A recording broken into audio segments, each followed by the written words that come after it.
Meanwhile, new home sales, they're way up, surging 18% in August. So why are some realtors still down? Now, it might be the fact that existing homes took a bit of a hit in August and that new home construction, a sign of future activity, plunged by double digits. So what are we to make of these hiccups? To real estate gurus Brendon DeSimone and Kendra Todd. Kendra, what do you make of this? Well, I think it's natural for people to be nervous, Neil, because the last 12 years have been a wild ride. I mean, it's been a big boom and bust cycle that's been wholly unpredictable. But I actually think that this pause in the market is really good news because the recovery happened very quickly over a short period of time, about 2 years, and now it's taking a breather. So it's understandable that there's some buyer fatigue, but what we're going to see in the future is just home prices increasing at more moderate and healthy levels. I thought they've already been at a moderate level. I totally agree with her. Well, last year, no, they were up 12, 14, 20% in some parts of the country. People came out of the gates for this recovery. It was crazy. So now we're back to kind of a slow and steady wins a race. But for much of the country, we're still down from what we were pre-meltdown, right? Most of the country, but places like the West Coast, the Bay Area, Seattle, those parts of the country are just going haywire still. It's really market by market these days. All right, so if that is the case, Kendra, what markets look promising or more resistant to what's going on here and what don't? Yeah, you know, Brendan's right. Whenever you can start talking about real estate on a regional basis, you know that the markets are healthier.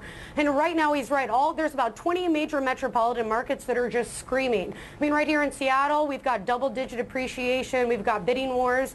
But I think that areas... But isn't everyone a millionaire more... in Seattle? I mean, they're all like .com gazillionaires. I mean... Is that even real? Yeah.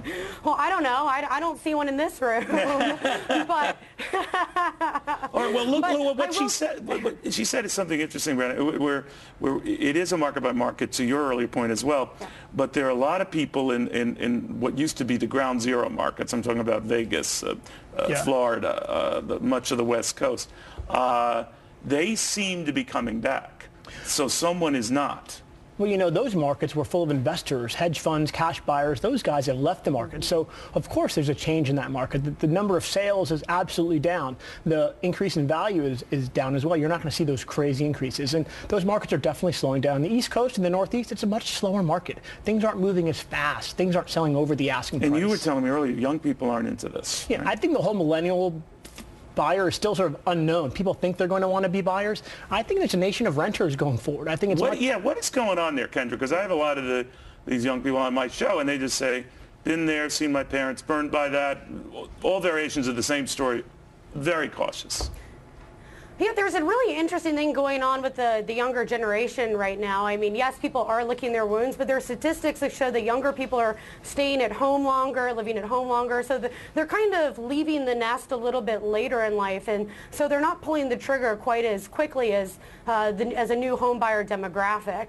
And you're right, areas like Florida, where I'm originally from, are still licking their wounds, and there's a lot of hesitation. I mean, when you see a market crash and lose 70–80% of its value, you know, you're not going to have those big run-ups. Also, I do want to mention that some markets really are in danger of overheating, particularly along the West Coast.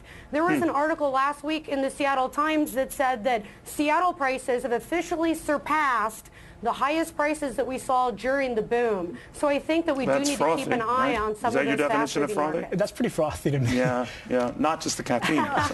All right, guys, thank you very, very much.